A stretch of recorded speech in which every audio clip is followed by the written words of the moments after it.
Buenas tardes, compañeros. Vamos a continuar con el tema de valoración preoperatoria y principios de manejo anestésico en el paciente. Bueno, en primera instancia tenemos la valoración preoperatoria, cuyo principal objetivo va a ser la reducción de la morbimortalidad asociada, además de buscar como tal mejorar la satisfacción, reducir la ansiedad del paciente y evitar retrasos o suspensiones innecesarias. De esta manera, coordinar también interconsultas y en caso de que se requiera estudios adicionales, obtenerlos y posteriormente tener el consentimiento informado del paciente para poder realizar la operación. Como tal, permite, entre otros objetivos, conocer los antecedentes del paciente, identificar factores de riesgo modificables y así desarrollar un plan anestésico en relación a los hallazgos que encontremos. La Sociedad Americana de Anestesiología va a establecer que el momento para realizar la visita preanestésica como tal va a depender de la condición médica del paciente y del grado de invasividad que vaya a tener el procedimiento. En este caso, en procedimientos de alto riesgo, como en la cirugía mayor, se sugiere la evaluación preparatoria se realice con varios días de anticipación a la cirugía. Por el contrario, si es una cirugía ambulatoria y el paciente es de bajo riesgo, la entrevista y dicha valoración se puede realizar el mismo día de la intervención. Como tal, la meta de la evaluación preparatoria es asegurar que el paciente ingrese al quirófano en las mejores condiciones fisiológicas posibles, con la finalidad de reducir la morbimortalidad vinculada con la intervención al que será sometido el paciente, teniendo en cuenta siempre la anestesia y el acto quirúrgico, que como tal se le puede sumar a su vez la enfermedad de base o alguna injuria adicional que pudiera afectar el sistema, cualquiera de los sistemas que involucren el sistema neuroendocrino, el sistema cardíaco, respiratorio y circulatorio, así como el metabolismo que pudiera poner al paciente en una zona de peligro. El objetivo final va a ser lograr que la cirugía se realice con el menor riesgo contingente y el máximo beneficio posible para el paciente, para que el postoperatorio transcurra sin intercurrencias desfavorables y finalmente todo este proceso se desarrolle de una manera efectiva. Bueno, dentro de los objetivos y alcances de la valoración preoperatoria, como tal, está orientada a conocer el estatus de salud del paciente, como ya mencionamos, así como de descartar la existencia de otras patologías desconocidas o de alguna alteración momentánea que pudiera estar presentando el paciente y por lo tanto puede incrementar el riesgo, ya sea durante el acto quirúrgico o en el postoperatorio inmediato. Las conclusiones de esta evaluación van a poder determinar la necesidad de posponer la cirugía o en su caso corregirlo de manera rápida o modificar la estrategia elegida e incluso postergar o denegar la operación. Dentro de los predictores de morbimortalidad está la condición clínica preoperatoria del paciente. Estos se va a evaluar, como veremos más adelante, mediante la historia clínica y el examen físico. De esta manera vamos a identificar trastornos no sospechados y vamos a estratificar el riesgo del paciente que tiene hacia la intervención pues programada. Posteriormente se podrá realizar pues una serie de interconsultas necesarias para corregir estas afectaciones y tomar las medidas adecuadas en su caso de ser necesario para el transporte del paciente desde el quirófano y hacia la unidad de cuidados especiales. Bueno, dentro de la evaluación preoperatoria, vamos a tener que estas actividades preoperatorias van a incluir la evaluación física, bioquímica e imagenológica, así como las intervenciones terapéuticas que van a ser necesarias y realizadas con anticipación, con el fin de modificar estos hallazgos encontrados, para cumplir con el objetivo principal, que será indispensable también para este la preparación y la toma de estudios adecuados y las acciones que se deben de realizar exclusivamente basándose en los criterios médicos y moderadamente estadísticos para poder decir que el paciente se encuentra favorable hacia una operación.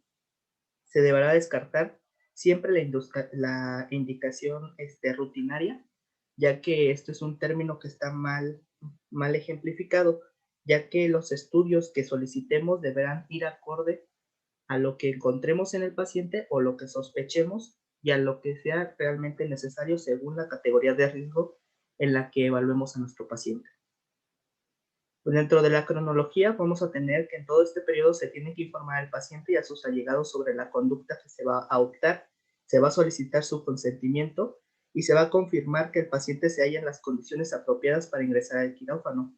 Se va a analizar como tal la medicación que recibe el paciente, tanto la indicada como la que él está tomando de manera externa, y esto con la finalidad de saber qué medicamentos se tienen que postergar o detener su suministro antes de entrar al quirófano.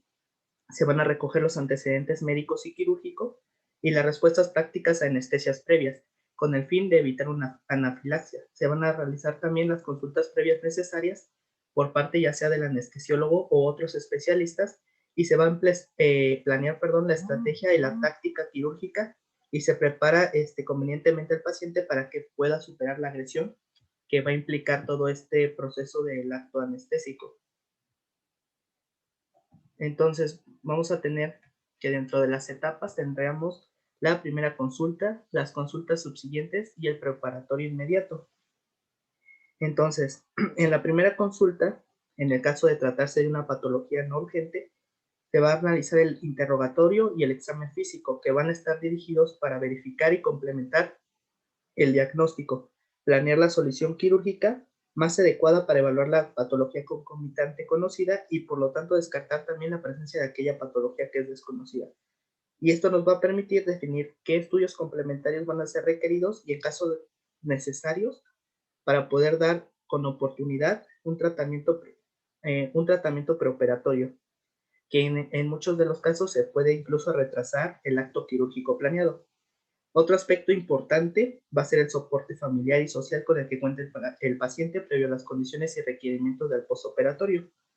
Y en las consultas subsiguientes se va a establecer la relación médico-paciente y se va a generar como tal un contrato táctico o expreso por el que el paciente acepta la indicación propuesta por el cirujano y este último va a asumir la responsabilidad. Siempre hay que recordar que se debe de llevar a cabo la firma de un contrato en el cual pues el paciente está aceptando todos los riesgos que involucra la cirugía, con el cual será firmado el consentimiento informado. Bueno, dentro de la evaluación del riesgo va a ser la segunda etapa, que va a ser con el objetivo de estimar este riesgo clínico.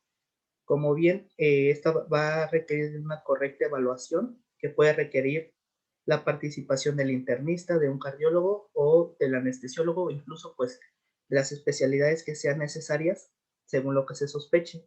Una evaluación apropiada incluye dentro del examen pues la valoración de peso y talla, el estado general y cardiopulmonar, los antecedentes hematológicos, la hemostasia, tanto la historia personal o familiar, episodios de anemia, la posibilidad de embarazo, experiencias quirúrgico-anestésicas previas, si es el que existen, el tabaquismo, el alcoholismo y otros hallazgos que encontremos.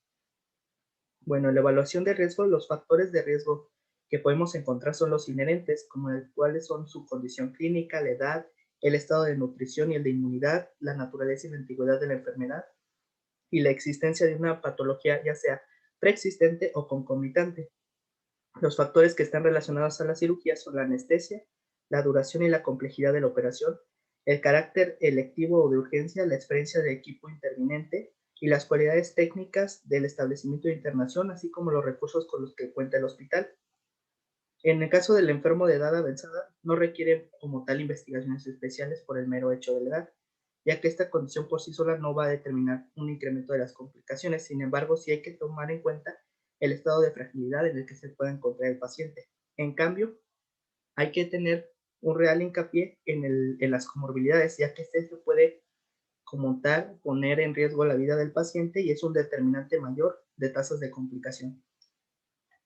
Dentro de las que se consideran pacientes de alto riesgo son aquellos que presentan una alta probabilidad de complicaciones cardíacas como consecuencia de su patología de base. La mayor parte de ellos va a cursar con una enfermedad pulmonar severa, su uso crónico de oxígeno, de distrés respiratorio en reposo, diabetes mal controlada, hipertensión severa, anemia sintomática, síndromes coronarios inestables, insuficiencia cardíaca congestiva descompensada y arritmias significativas, así como la enfermedad valvular severa.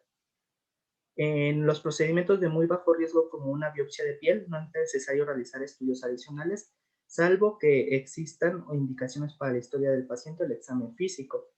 En cuanto a su condición clínica, se pueden distinguir dos grandes categorías: enfermos estables y enfermos críticos.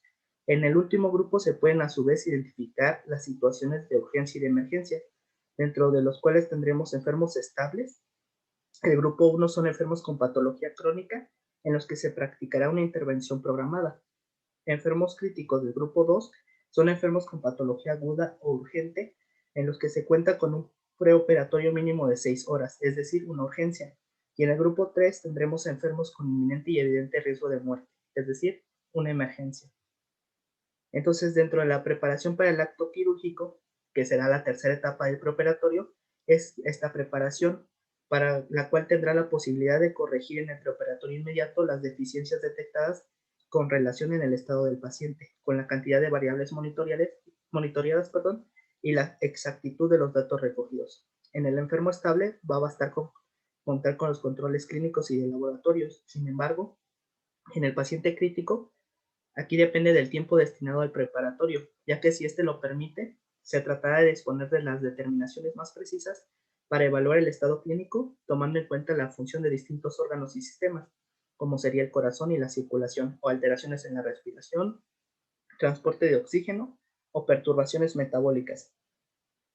Si hay un compromiso séptico o el estado hematológico, así como alteraciones del tracto gastrointestinal, urinario y del sistema nervioso.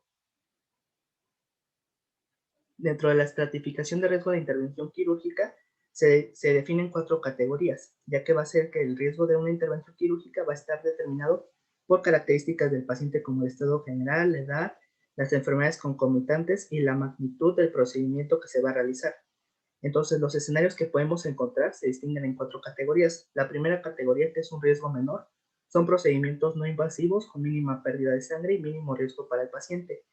Este va a ser una pérdida hemática menor a 250 mililitros y dentro de estas intervenciones que van a ser menores involucran la piel, el tejido celular subcutáneo, ojos, ganglios linfáticos superficiales como en la biopsia de mama, túnel carpiano y cirugía de cataratas. Dentro de la categoría 2 vamos a encontrar un riesgo mediano o moderado. Son procedimientos limitados en cuanto a su naturaleza invasiva. Usualmente tienen una pérdida sanguínea mínima o leve. Básicamente van a ser menor a 500 mililitros, ingreso limitado de abdomen, tórax, cuello o extremidades, con los objetivos diagnósticos y terapia quirúrgica menor.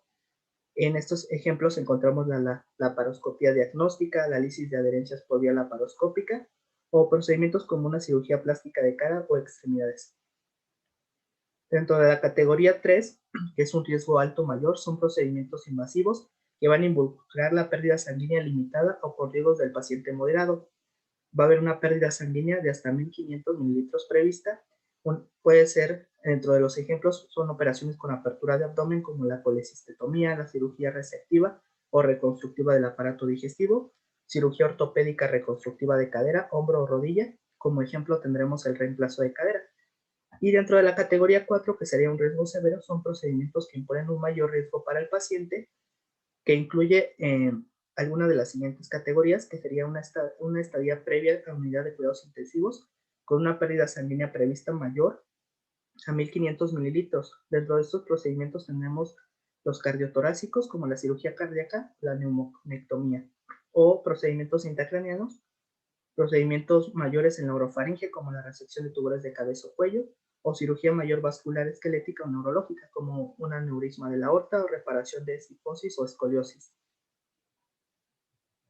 Una vez que ya está confirmada la indicación quirúrgica, el cirujano en colaboración con el clínico y el internista, así como el anestesiólogo, deberán de catalogar el estado físico del paciente.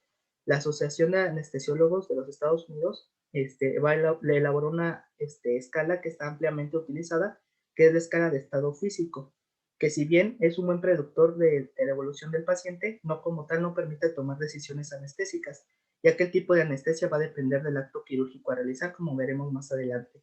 Entonces, esta clasificación, como tal, nos permite la evaluación, o se basa en la evaluación de la historia clínica que permite clasificar a los enfermos dentro de las siguientes categorías según la escala de estado físico del ASA, donde encontramos el ASA 1, ASA 2, ASA 3, 4, 5, y bueno, esto ya lo vimos anteriormente, y en el caso del ASA 1, son pacientes en condiciones normales de salud, que no son sometidos a cirugía de urgencia. El ASA 2 son pacientes con enfermedad sistémica leve, controlada y no incapacitante, que puede o no estar relacionada con la causa de la intervención. ASA 3, pacientes con enfermedad sistémica grave, con limitada funcional definida pero no incapacitante. ASA 4, paciente con enfermedad sistémica grave incapacitante, que como tal constituye una amenaza constante para su vida y que no siempre se puede corregir por medio de la cirugía. Y el ASA 5, que es un enfermo terminal o moribundo cuya experiencia de vida con o sin tratamiento quirúrgico no supera las 24 horas. Bueno, como tal la evaluación preparatoria, la información se va a obtener de la anamnesis, el examen físico y las investigaciones correspondientes. Los estudios postoperatorios tienen un doble objetivo, tanto evaluar la enfermedad de base y el riesgo preoperatorio. Se tiene que tomar en cuenta la patología asociada, la medicación habitual, como ya mencionamos, y por supuesto las operaciones previas. Entonces, un análisis como tal completo de la historia clínica no requiere como tal, o más bien requiere forzosamente que se evalúe de forma clara la situación clínica y preferentemente antes de la internación con el objetivo de reducir el tiempo de hospitalización preoperatoria. Los exámenes complementarios no siempre son imprescindibles. Como ya dijimos, muchas veces tienen que ir asociadas hacia la patología que hallemos o hacia los hallazgos. Por lo tanto, deben de indicarse con una base racional para que nos puedan dar datos útiles para el diagnóstico. Aunque estos en los llamados análisis de rutina no siempre se realiza y se solicitan indiscriminadamente en todos los pacientes, independientemente de los hallazgos derivados de la historia clínica, y solo son útiles para el diagnóstico. Entonces, la evaluación preparatoria, tenemos que evaluar el estado general del paciente, evaluar el estado de nutrición del paciente, descartar la patología concomitante o asociada y evaluar el estado inmunitario del paciente con respecto al tétanos. En la primera, que sería la historia clínica y el examen físico, se debe prestar esencial atención a los aparatos cardiovascular, respiratorio y hematológico, la existencia de infecciones y medicación actual del paciente. Tiene que ser un interrogatorio exhaustivo y efectivo, al igual que el examen físico. En los pacientes portadores de patología crónica concomitante, tendremos que ver si no hay una descompensación del estado general y tenemos que ver el periodo previo de regularización que tiene el paciente, así como las condiciones para la cirugía y ver si está estable el estado cardiovascular, respiratorio, endocrino y metabólico. Dentro de los factores de riesgo que tenemos que tomar principal importancia van a ser a nivel del aparato cardiovascular. Dentro de los factores significativos tenemos antecedentes de angina de pecho, disnea, insuficiencia cardíaca, arritmia no sinusal, extrasístoles ventriculares, estenosis aórtica, insuficiencia mitral, historia de infarto agudo al miocardio y bueno, también la detección de algún soplo que implica la necesidad de ya realizar un estudio especializado y muchas veces antibiótico-terapia profiláctica preoperatoria. También tenemos que ver si hay existencia de fremito o soplo carotidio, que nos puede señalar la necesidad de un procedimiento de revascularización previo a la intervención electiva, así como el aumento brusco de la presión arterial, que puede determinar la conveniencia o la necesidad de posponer la intervención.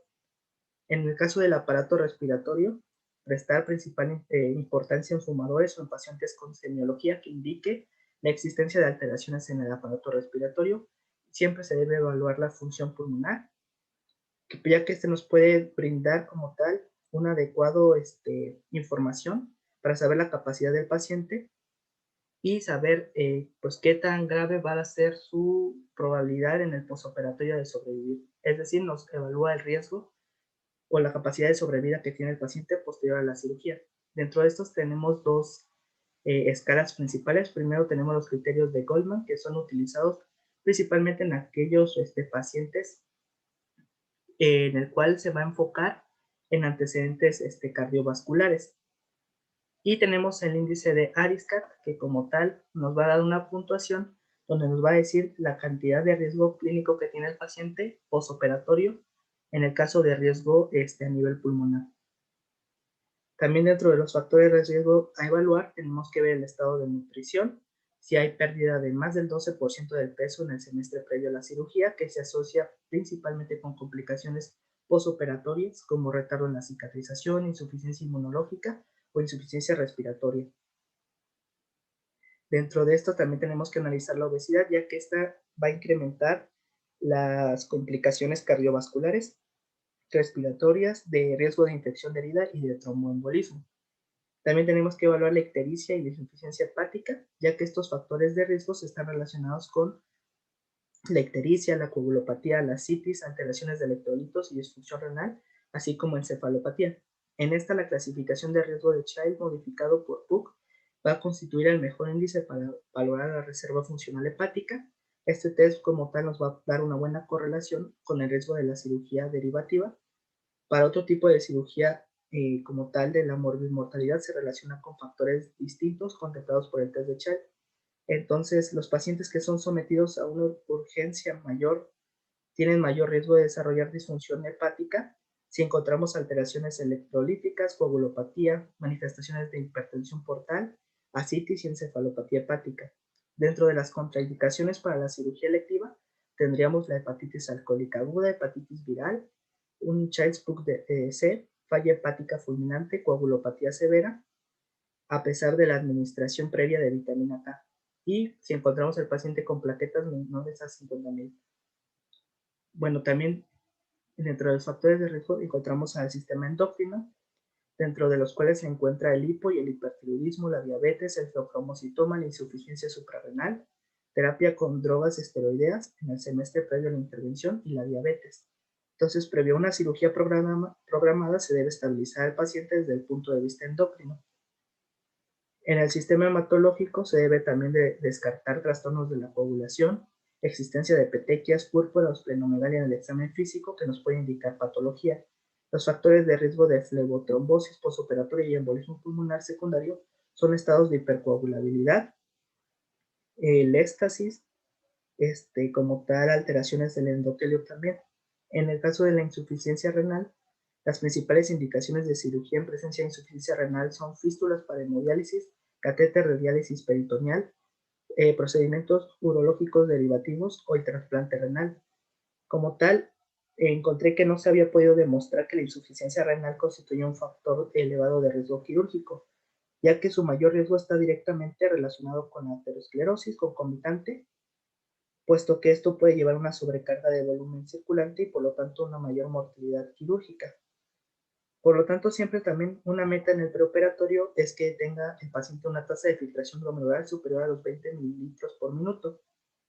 Dentro de los datos semiológicos que nos ponen aviso sobre una probable existencia de insuficiencia renal son los signos de hipervolemia, como una quemosis, godet preesternal, sibilancias en ambos tiempos respiratorios, y como tal, siempre tenemos que valorar que no existe una insuficiencia renal en un paciente previo a realizar pues el acto quirúrgico, ya que en ocasiones los medicamentos que en el posoperatorio o durante el proceso de anestesia se van a estar llevando a cabo, tendríamos que ajustarlos a las dosis necesarias para ellos. Otro factor de riesgo importante es la presencia de infección, que se debe de descartar la presencia de infección principalmente a nivel urinario y respiratorio, antes de cualquier intervención y en caso de confirmarse, efectuar el tratamiento correspondiente en el preoperatorio. Esta recomendación como tal es muy relevante, principalmente en aquellos pacientes que van a recibir un implante y una prótesis, ya que la bacteriemia inducida por manipulación en el sitio infectado puede poner en riesgo su vida. Medicación y hábitos de consumo. También se debe de conocer la historia de consumo de medicamentos, el alcohol, tabaco y drogas del paciente, ya que por decir los fumadores pueden requerir controles más exhaustivos de su función cardíaca y respiratoria, así como vascular, e incluso la indicación de suspender el hábito con antelación, es decir, un mes antes de la cirugía programada. La ingesta crónica de alcohol también se puede asociar a alteraciones en el sistema nervioso central, hepático y malnutrición. Y también el consumo de estupefacientes por la vía endovenosa puede ser responsable de eventos como una trombosis venosa, hepatitis, síndrome de inmunodeficiencia, desnutrición, endocarditis bacteriana y trastornos psiquiátricos. Y por último tenemos la profilaxis antitetánica, que esta solo se debe efectuar el tratamiento si se desconoce como tal el esquema de vacunación o no es confiable la cobertura previa, o si el paciente hubiese tenido como tal en su vida menos de 3 dosis de vacuna, que incluye el toxoide tetánico. En ese caso, si no se puede esperar 30 días para alcanzar a aplicar la dosis del toxoide, se indicará además una inmunoglobulina antitetánica, que esta se puede efectuar en el postoperatorio inmediato. Bueno, dentro de las pruebas complementarias, vamos a tener que se acepta que como tal estos estudios se lleven a cabo de manera preoperatoria, pero la mayor parte son innecesarios y aumentan los costos y la morbilidad del procedimiento. Entonces, ante esta situación, se ha, se ha dicho ahora que pues si vamos a mandar realizar este tipo de pruebas complementarias, tanto de laboratorio como de gabinete, deben de ser enfocadas hacia los hallazgos encontrados o hacia la patología de base que pueda tener el paciente. Dentro de las principales que se utilizan es la radiografía de tórax, que como tal, ante la disminución de la presencia de la tuberculosis pulmonar y como tal, al haber ya nuevos o mejores métodos de diagnóstico, ha llevado a abandonar la utilización de la radiografía del tórax como un método de investigación rutinario. Sin embargo, al menos en nuestro país, es una indicación muy importante y muy frecuente. En general se va a aceptar que siempre se tiene que realizar en todos los pacientes que van a ser sometidos a cirugía.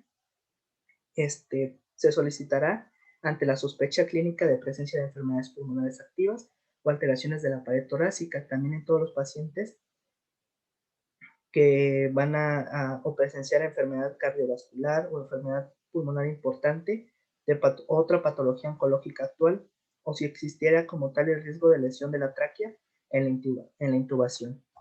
El electrocardiograma que también se va a recomendar eh, antes de las intervenciones planeadas y de urgencia en todos los pacientes, aunque como tal encontré que la probabilidad de hallazgos anormales en pacientes por debajo de 40 años es menor al 12%. Sin embargo, esto no puede generalizarse y se tiene que llevar a cabo para descartar alguna patología que podamos encontrar. Dentro de los exámenes hematológicos, el hematocrito, porque esta va a medir de manera relativa y no absoluta como tal los hematíes circulantes. En presenta de deshidratación hay que tomar en cuenta ya que los resultados pueden ser erróneos y puede confundirse con una policitemia. Como tal es una prueba sencilla y confiable para evaluar una hemorragia aguda. Otros estudios también que se mandan a realizar es la hemoglobina y el reencuentro de eritrocitos.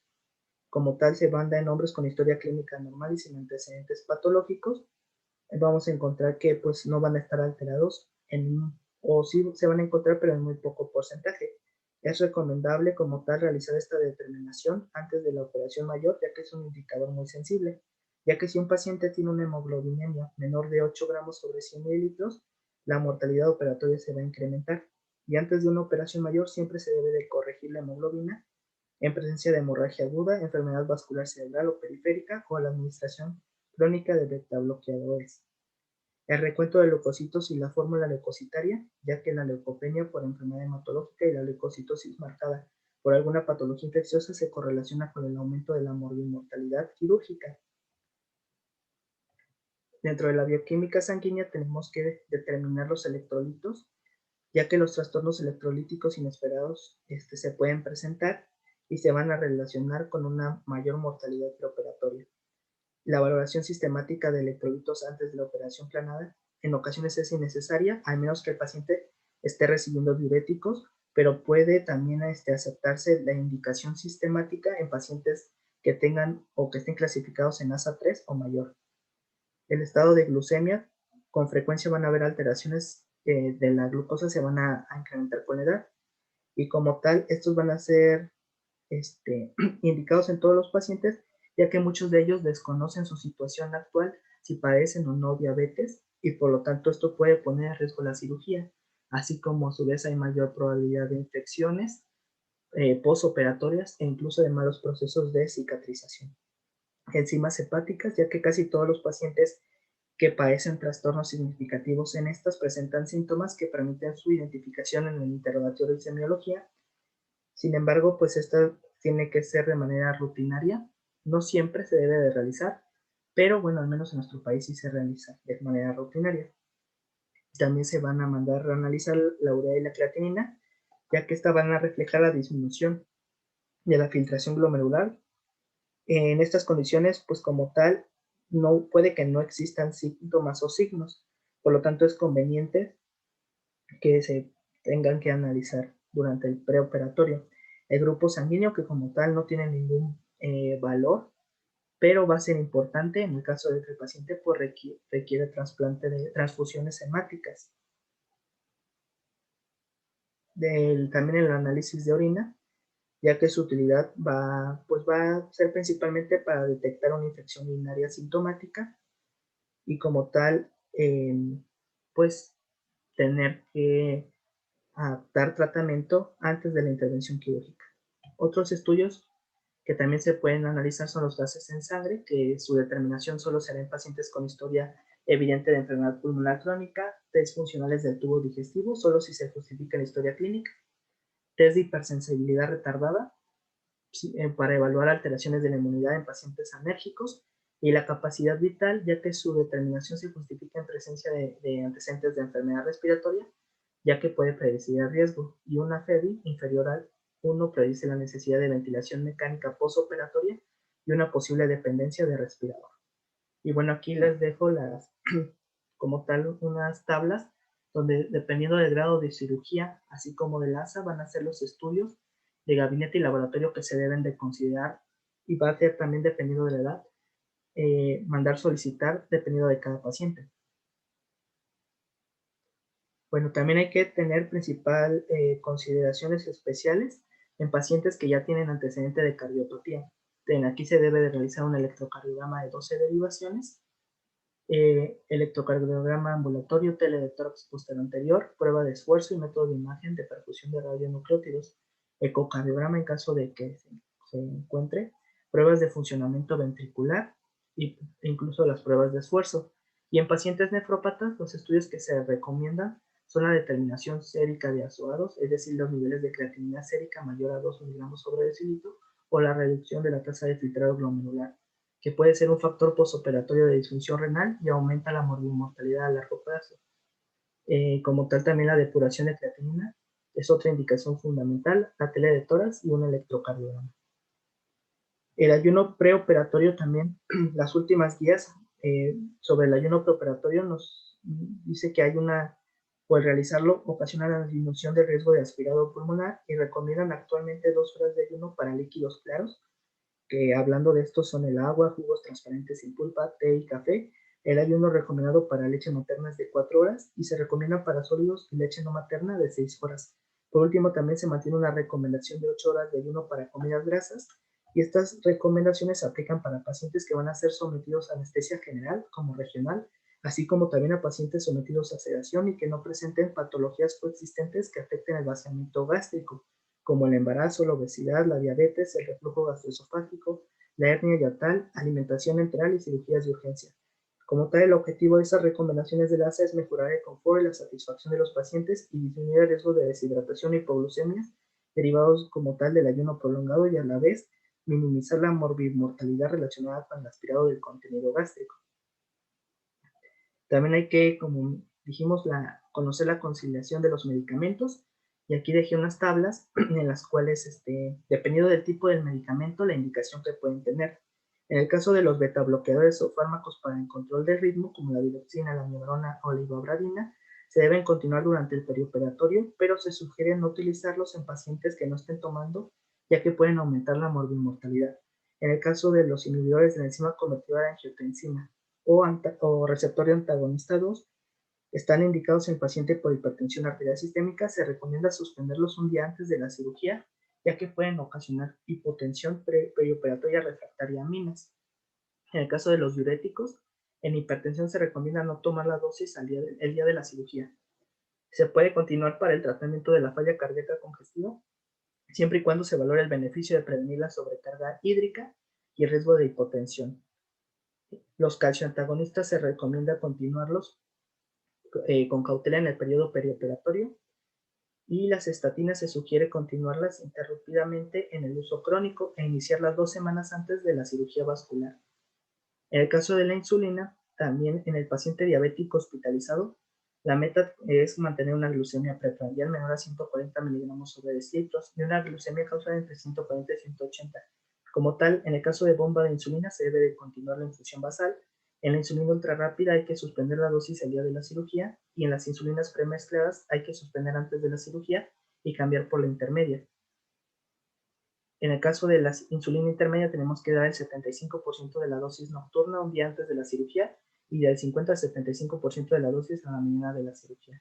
Y en las insulinas de larga duración, dar el 100% de la dosis nocturna un día antes de la cirugía y del 75 al 100% de la dosis de la mañana el día de la cirugía. La metformina se debe de suspender 24 horas antes o 48 horas antes si el paciente recibe un contraste intravenoso para disminuir el riesgo de acidosis láctica y reiniciar 48 horas después de la cirugía si no hay falla renal, náusea y vómito, como veremos, que son pues fases o estadios clínicos, síntomas que se presentan posteriores a la cirugía. También tenemos los corticosteroides en pacientes con sospecha de insuficiencia suprarrenal. Se tiene que se deberá, administrar dosis en el perioperatorio. Antiinflamatorios no esteroideos, suspender 5 a 10 días antes del procedimiento quirúrgico. En el caso de que haya anticoagulación, va a depender de si hay antiagregación. Como en el caso de la warfarina, su manejo perioperatorio va a depender del riesgo de sangrado y trombosis del paciente.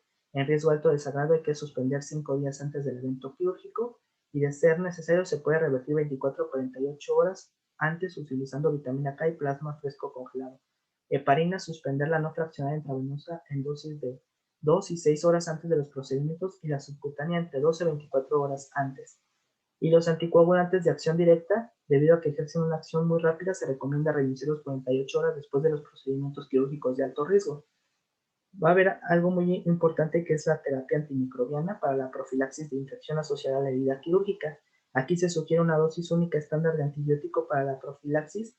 El tiempo de administración se sugiere 60 minutos antes de la incisión quirúrgica, pero aquí se debe tomar la vida media como tal del fármaco. En el caso de los más utilizados son las cefalosporinas de primera y segunda generación, ya que tienen más amplio espectro y una buena cobertura a nivel de la piel.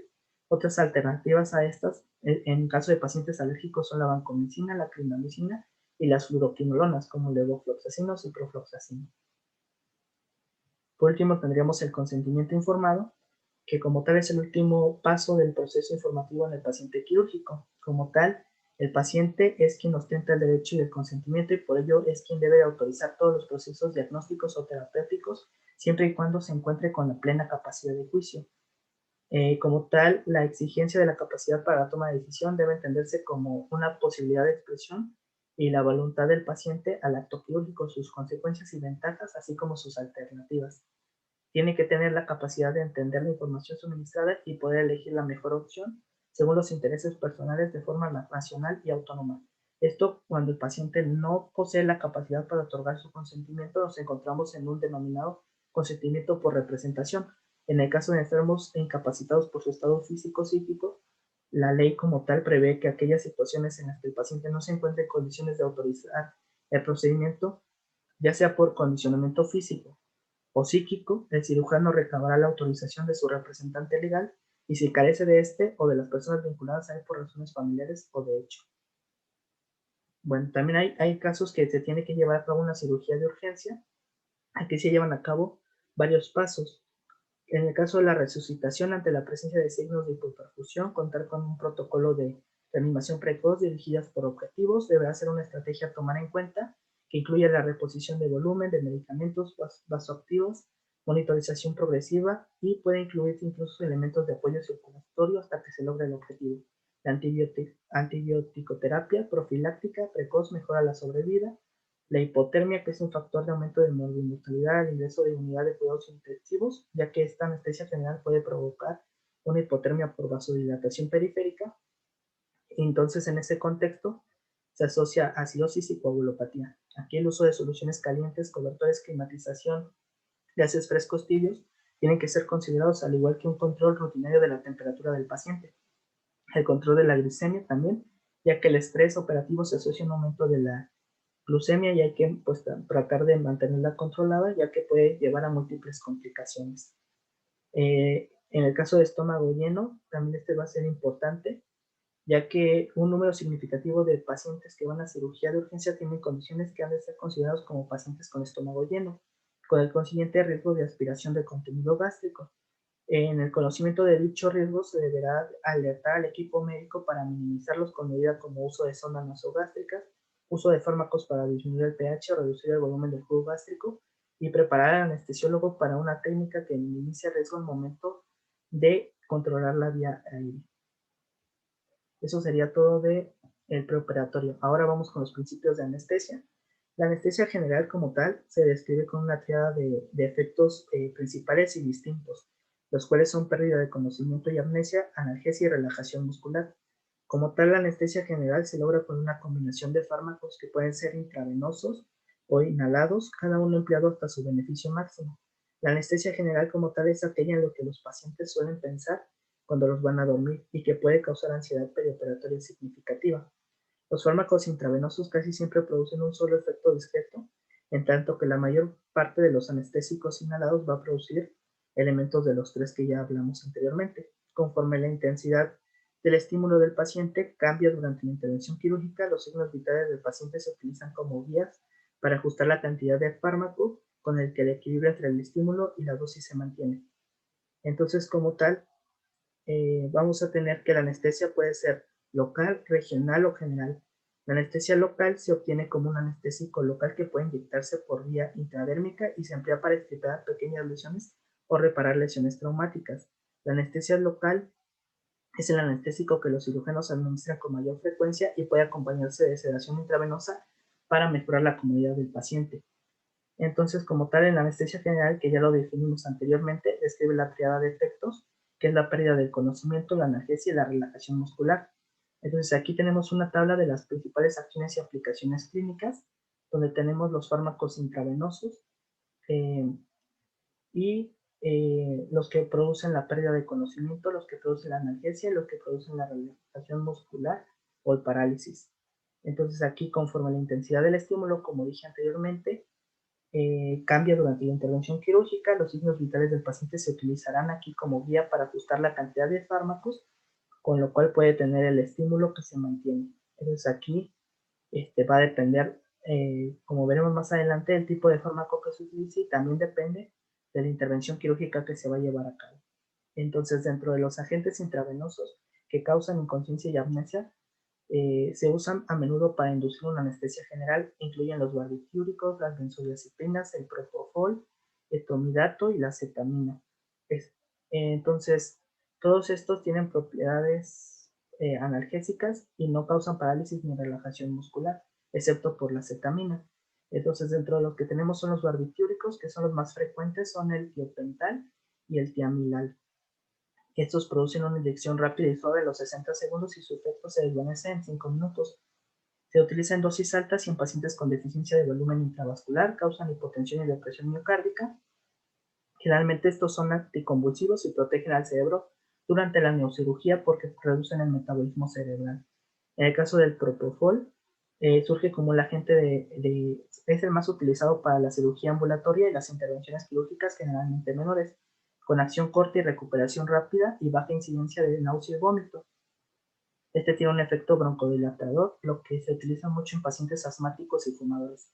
En el caso de las benzodiazepinas, las intravenosas usuales son el diazepam, el lorazepam y el midazolam. Las aplicaciones más importantes es para el alivio de ansiedad y la inducción de amnesia. Pueden producir vasodilatación periférica y hipotensión, pero tienen efectos mínimos sobre la respiración cuando se utilizan solas. Deben emplearse con precaución cuando se administran con opioides, ya que puede ocasionar una acción sinérgica que produce una depresión respiratoria. El etomidato, que tiene poco efecto de gasto y frecuencia cardíaca, las dosis de inducción suelen producir descenso menor de la presión sanguínea. La cetamina, que también induce, además de analgesia, amnesia, es un anestésico disociativo y produce la mirada cataléptica con nistagmo. Se utiliza principalmente, o bueno, se relaciona mucho con pacientes con delirio y alucinaciones mientras recuperan el conocimiento. En el caso de la analgesia se utilizan con más frecuencia en la anestesia moderna y ejercen poco efecto sobre el conocimiento, amnesia o relajación muscular. Aquí tenemos los analgésicos opioides, los opioides que son como la morfina, codeína o la oximorfona. Vamos a tener que tienen acción central en los receptores MU del cerebro y de la médula espinal. Las dosis analgésicas equivalentes de los opioides van a inducir grados similares de depresión respiratorias. En el caso de los analgésicos no opioides, como la cetamina, que es uno de los pocos agentes intravenosos que también causa sedación y amnesia significativa. El ketorolaco, que es una AINE, parenteral produce analgesia y su empleo transoperatorio disminuye la necesidad de utilizar opioides. Y la dexmedetomidina se aplica con botón endovenoso continuo para la sedación de unidades de cuidados intensivos como complemento a la anestesia general. En el caso de los bloqueadores neuromusculares, no tienen propiedades amnésicas, hipnóticas ni analgésicas. En este caso, los pacientes deben estar bien anestesiados antes y de manera adicional a la administración de estos agentes, ya que como tal actúan en la unión neuromuscular, por lo que van a hacer un bloqueo no es sustitutivo de la anestesia adecuada. Los más utilizados aquí son el becuronio y el rocuronio.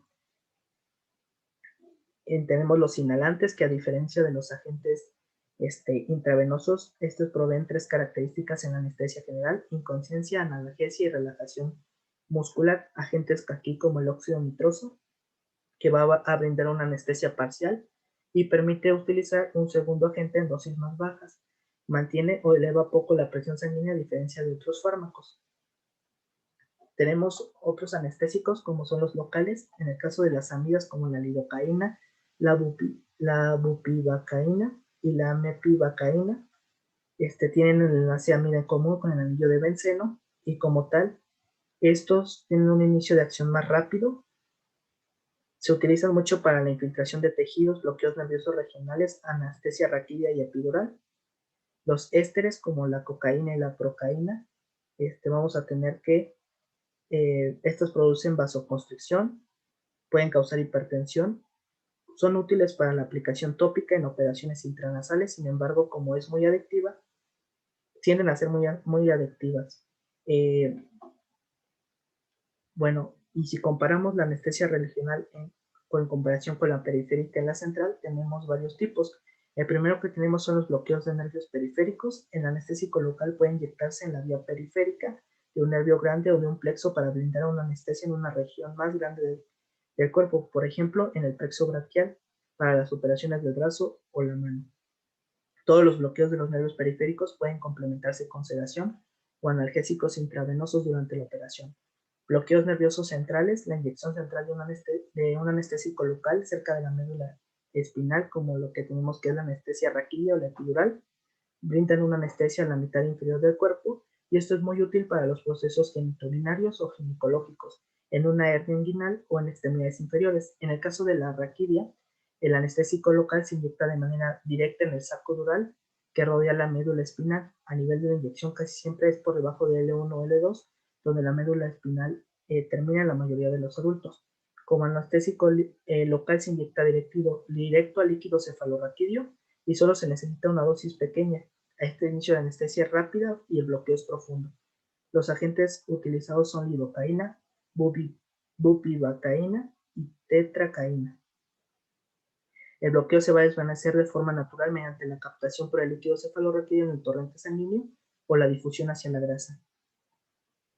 Hay un síndrome que se conoce como el síndrome de cola de caballo, que es una lesión de los nervios que surgen en la parte distal de la médula espinal, que resulta en una disfunción intestinal o vesical, así como la pérdida sensorial y motora de las extremidades inferiores. Esta puede ser una complicación, así como la hipotensión o el bloqueo espinal alto, que requiere atención inmediata de la vía respiratoria porque produce una cefalea posterior a la punción dural. Y la epidural, que es la anestesia epidural, también suele llamarse extradural porque son los anestésicos locales se inyectan en el espacio epidural que rodea el saco dural de la médula espinal.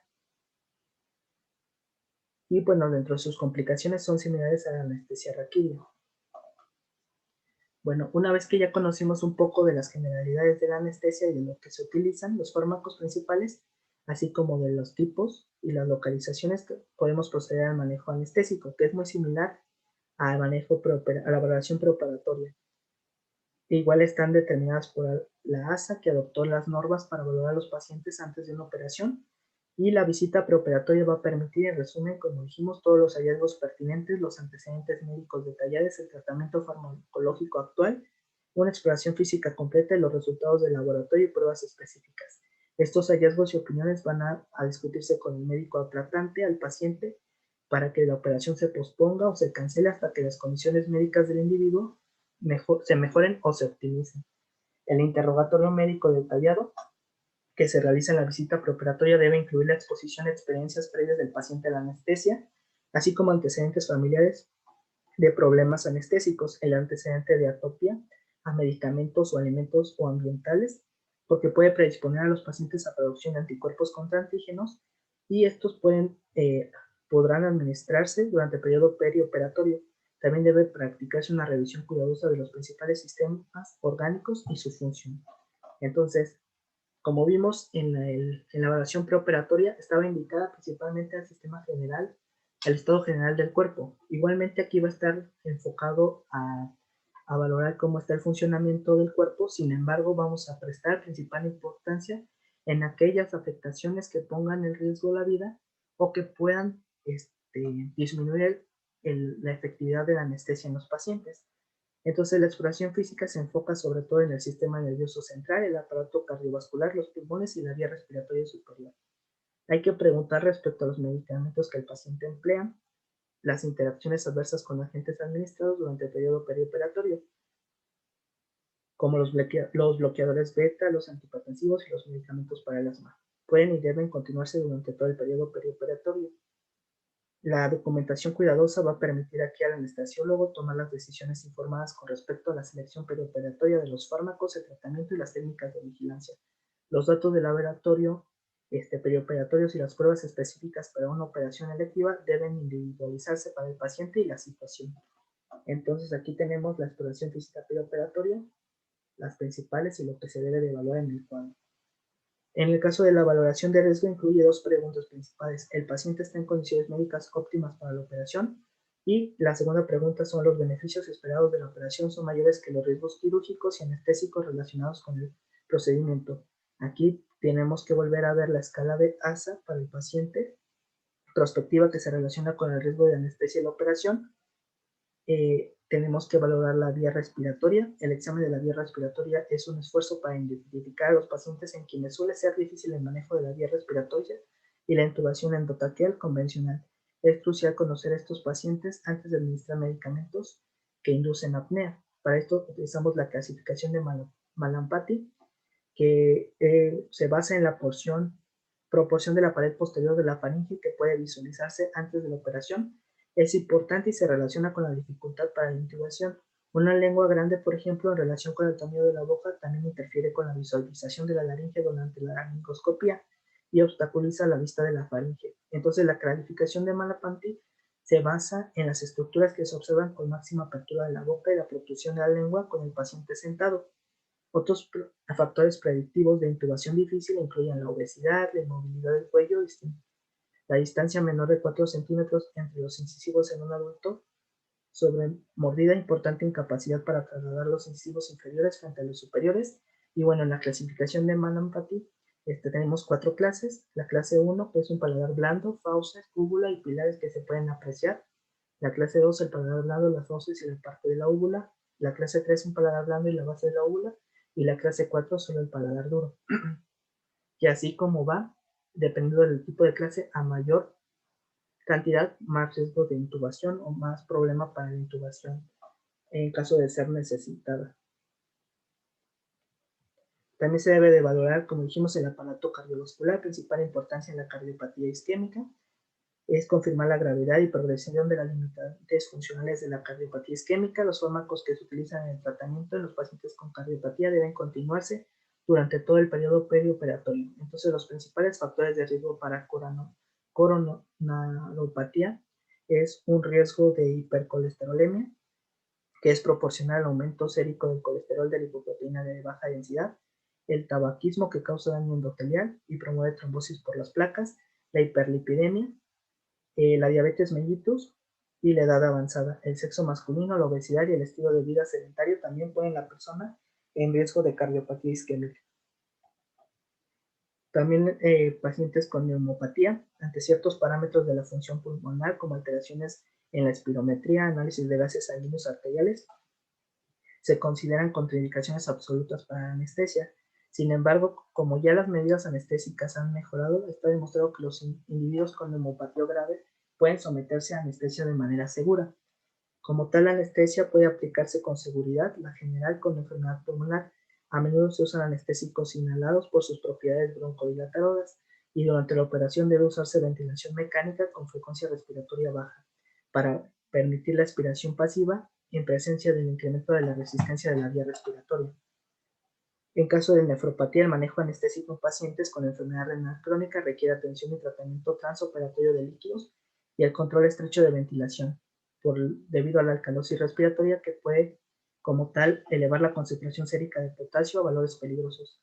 En caso de enfermedad hepatobiliar, el suministro de anestesia del paciente con hepatopatía demanda comprender múltiples funciones fisiológicas como la síntesis de albúmina, factores de coagulación, metabolismo de fármacos, homeostasis de la glucosa y producción de bilirrubina. Aquí la anestesia general puede ser útil en pacientes con enfermedad hepática avanzada, siempre y cuando el estado de coagulación sea aceptable. Se recomienda la administración como tal de anestésicos volátiles con o sin óxido nitroso o fentanilo. Otras consideraciones a tomar en cuenta son las metabolopatías y las endocrinopatías. Aquí hay que evaluar la valoración preoperatoria de la función endocrina, va a ser importante las pruebas de glucosa y proteína en orina, signos vitales, antecedentes de fluctuaciones de peso, preguntas con respecto a la función sexual y medicamentos concomitantes. Los 3 trastornos metabólicos endocrinos más frecuentes en el paciente son la diabetes, el hipotiroidismo y la obesidad, ya que aquí los pacientes con diabetes tienen mayor riesgo de isquemia miocárdica perioperatoria, accidente vascular cerebral y disfunción o insuficiencia renal. La obesidad también se acompaña de mayor incidencia de un espectro de alteraciones médicas y quirúrgicas. Y bueno, también tenemos trastornos relacionados con la obesidad, tanto en la enfermedad cardiovascular, en la enfermedad respiratoria, endocrinopatía, enfermedad gastrointestinal, neoplasias malignas y musculoesqueléticas. También hay que considerar las enfermedades a nivel del sistema nervioso central. Bueno, aquí se presentan como situaciones únicas para el anestesiólogo, porque aquí va a ser necesario que se comprenda la relación entre la presión intracraneal y el flujo sanguíneo cerebral, así como el índice metabólico cerebral de consumo de oxígeno. Entonces, en la valoración perioperatoria, en el caso de la presión intracraneal es difícil por los síntomas cefalea, náusea y vómito que son inespecíficos, que los signos de cambios retinianos que no se presentan en etapa aguda. Aquí pues lo principal es mantener la hemostasia y la correcta circulación, así como el volumen de líquidos, la presión arterial media, la presión intracraneal y la circulación cerebral. En las condiciones importantes, aquí el propofol disminuye como tal la presión intracraneal, el flujo sanguíneo cerebral y también el consumo de oxígeno cerebral. También puede reducir la presión sanguínea y disminuir la presión de perfusión cerebral.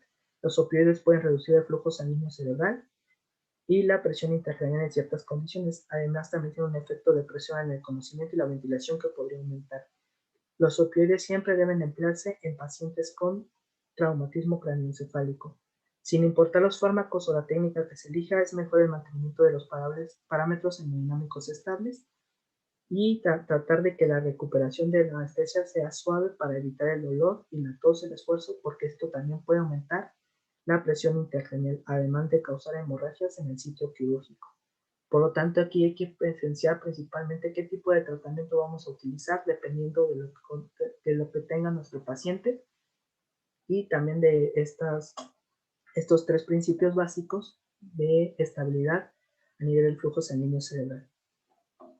Bueno, en caso de la atención intraoperatoria, que sería la inducción de la anestesia, se cuentan como tal con varias técnicas para inducir la anestesia general, cada una con ventajas y desventajas. En el caso de la inducción intravenosa, se usa sobre todo en adultos, tiene que ser suave y conlleva un alto nivel de satisfacción por parte del paciente. También se pueden aquí pues administrar como tal opioides porque va a amortiguar la respuesta laringoscópica y la intubación a fin de evitar una hipertensión y taquicardia.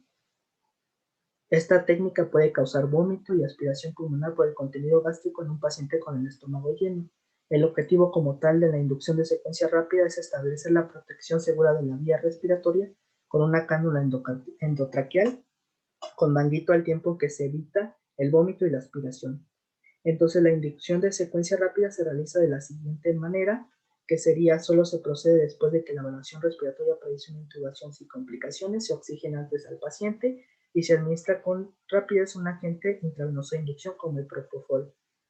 Un ayudante de anestesiólogo presiona con firmeza el cartílago cricoides para bloquear la regurgitación de cualquier contenido gástrico hacia la tráquea y se indica al ayudante que libere la presión sobre el cartílago cricoides hasta que la cánula traqueal esté inflada y se confirme la posición de la cánula. Entonces, también va a haber los pacientes que se someten a una inducción inhalante. En este caso, se da en 3 etapas: despierto, en estado de excitación y el nivel quirúrgico de anestesia. Aquí estos son más utilizados en niños, ya que pasan con más rapidez las etapas y se sienten más motivados para la inducción inhalante como alternativa a la vía intravenosa. En el caso de posteriormente la recuperación de la anestesia, bueno, aquí importante también mencionar, no lo agregué porque ya era demasiado, pero durante toda la valoración anestésica y en el periodo pre e incluso operatorio, se debe de escatimar el riesgo del paciente valorando los niveles de electrolitos, los niveles de líquidos, el volumen sanguíneo, si es necesario realizar las transfusiones o no, e incluso también el manejo de la vía aérea, como ya vimos, la secuencia rápida o en su caso el apoyo ventilatorio, ya sea por ventilación mecánica o asistida. Una vez que ya se realizó toda la operación, viene el periodo de recuperación de la anestesia. Aquí tenemos varios puntos. La primera es la reversión del bloqueo neuromuscular, la eliminación de los bloqueadores neuromusculares del cuerpo y la reanudación consecuente de la transmisión neuromuscular van a demorar un tiempo, aún incluso con fármacos como el becuronio, que tienen una vida media más o menos corta. Tenemos que por tal motivo se convirtió en una práctica habitual antagonizar el bloqueo neuromuscular con fármacos que revierten su efecto. Entonces, como tal, esto se logra con el uso de anticolinesterácicos que reducen la degradación de acetilcolina. Los que más se utilizan aquí son la neostigmina, la pridostigmina y el edrofonio. Dentro de los efectos colaterales de estos anticolinesterácicos son la bradicardia, contracciones del músculo liso bronquial intestinal y secreción excesiva de las glándulas salivales y bronquiales. Tenemos la unidad de cuidados post-anestésicos. Anteriormente se llevaba el paciente a unidad de cuidados intensivos, sin embargo, hoy en la actualidad hay una unidad de cuidados especiales en la anestesia que es vital importancia que se vigile en una sala de recuperación conforme se realizan las operaciones más complicadas o pacientes más enfermos y de mayor edad. El número de pacientes que requieren ventilación postoperatoria y medicación para sostener la circulación va a aumentar. Entonces aquí tenemos que controlar el dolor postoperatorio con la administración epidural y continua de anestésicos locales y narcóticos, dependiendo de la demanda y de la valoración del paciente. Como tal, hay que diagnosticar y tratar distintos trastornos fisiológicos en esta unidad de acuerdo a los sistemas orgánicos durante la urgencia de la anestesia y la operación. Como veremos más adelante, la náusea y el vómito postoperatorio, el apoyo de la vía respiratoria y la hipotensión que requieren un soporte farmacológico son las complicaciones más frecuentes que se tratan en esta unidad de cuidados. Las más usuales es la náusea y el vómito, que casi siempre se consideran un fenómeno pasajero, sin embargo es muy desagradable, que conlleva a poca morbimortalidad, pero es posible que presenten aspiración del vómito, hemorragia gástrica y hematomas en la herida con arqueo o vómito prolongado y vigoroso. Por lo tanto, aquí se puede prolongar su estancia en la sala de recuperación y tenemos que tomar principal importancia en este tipo de pacientes. Como tal, aquí los indicios publicados sugieren la administración profiláctica de antieméticos no son efectivos, por lo cual los agentes que se administran a menudo son los antagonistas del receptor serotonínico, como el andocetrón, tolacetrón, granicetrón o tropicetrón. Prácticamente vamos a tener que esto tiene mayor efectividad que la metoclopramida. El dolor también postoperatorio agudo y su tratamiento es un desafío muy importante para los profesionales en la salud, ya que muchas personas sufren el dolor postoperatorio a pesar del uso de técnicas potentes de analgesia controlada del paciente o analgesia epidural y anestesia regional. Muchos, como tal, departamentos de anestesiología se apoyan en los servicios del tratamiento del dolor y brindan una asesoría para el alivio de esto. Se basan en una analgesia multimodal, el uso de opioides, que han sido los productos básicos para aliviar el dolor postoperatorio. La analgesia se tiene que acompañar de reacciones adversas también provenientes de dichos fármacos, como puede ser incluso aumento de la náusea, el vómito, estreñimiento y depresión respiratoria, por lo cual se ha reducido el uso de opioides y reducción de efectos secundarios mediante la analgesia multinodal, que incluye como tal bloqueos nerviosos, que constituye un método muy eficaz para aplacar el dolor postoperatorio y asimismo evitar el consumo de o disminuir el consumo de opioides y de esta manera también disminuir los efectos secundarios que se pueden presentar. Otro tipo de bloqueo es el bloqueo en el plano transverso del abdomen. Generalmente es una analgesia regional troncal que resulta de una analgesia de la pared posterior del abdomen, que como tal, este dolor es consecuencia de cualquier transgresión de la pared que se puede aplacar gracias a un bloqueo como tal de este plano. Y este terreno incluye métodos laparoscópicos, incisiones verticales o reparaciones de hernias o eventuaciones de hernias umbilicales, así como colicistotomía y apendicectomía. Aquí como tal, la inyección del anestésico local en el plano mencionado, dirigido por ecografía, permite aliviar el dolor durante 8 a 12 horas. Entonces, este tipo de bloqueo se utiliza en los dolores eh, a nivel en el plano abdominal, ya que la terapia multinodal van a ser más utilizados como un tipo de anestesia regional, que incluye aquí los bloqueos nerviosos, como mencioné anteriormente. Y una complicación muy frecuente, bueno, muy poco frecuente, pero muy mortal, es la hipertermia maligna, que es un trastorno agudo hipermetabólico y mortal, que generalmente es hereditario, aparece después de la anestesia general o durante.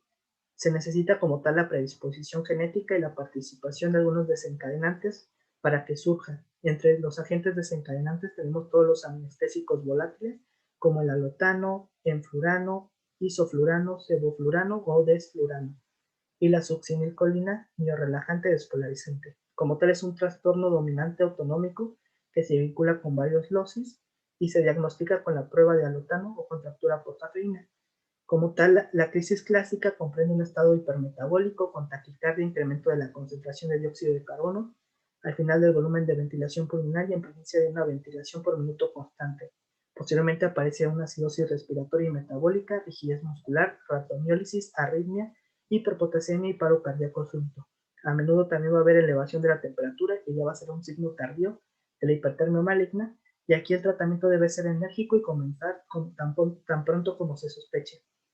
Pedir ayuda, hay que suspender todos los anestésicos volátiles y administrar oxígeno al 100% y hiperventilar al paciente hasta 3 veces el volumen por minuto calculado, administrar bicarbonato para corregir la acidosis si es dantroleno, para reducir la acidosis, tratar la hiperpotasemia con insulina, glucosa y calcio, evitar los bloqueadores de los conductores de calcio, comenzar una infusión intravenosa de dantroleno sódico de 2.5 miligramos kilogramos y repetir si es necesario.